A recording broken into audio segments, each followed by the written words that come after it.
A special thank you to each of our subscribers who make this channel possible. Here's today's story.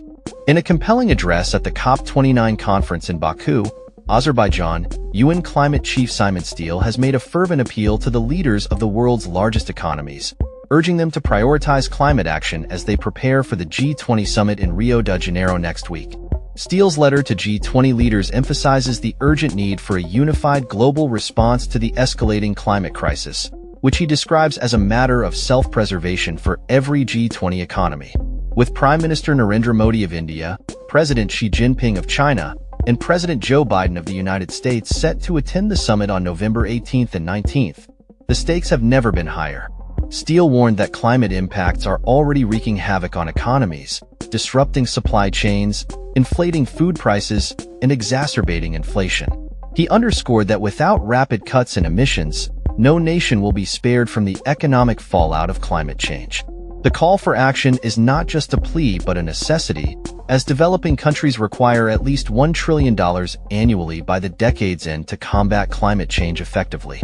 The G20 leaders are being urged to signal their commitment to increasing grants, loans, and debt relief for vulnerable nations, which are often hamstrung by the financial burdens of debt servicing.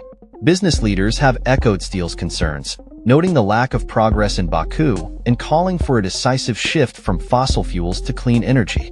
The urgency of the situation is reflected in the slow progress of negotiations at COP29, where a new annual finance target for climate action remains unresolved.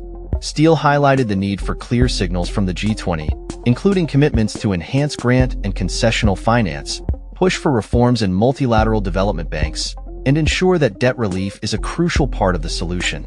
As the world watches, the upcoming G20 summit could either mark a turning point in global climate finance or further delay the action needed to address this pressing crisis.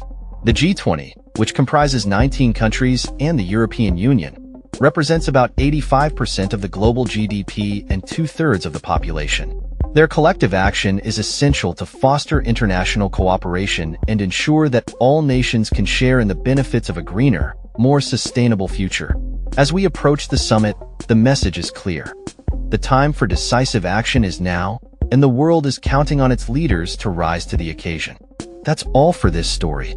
We upload videos every day covering many different subjects, so hit that subscribe button to stay informed. Thanks for watching.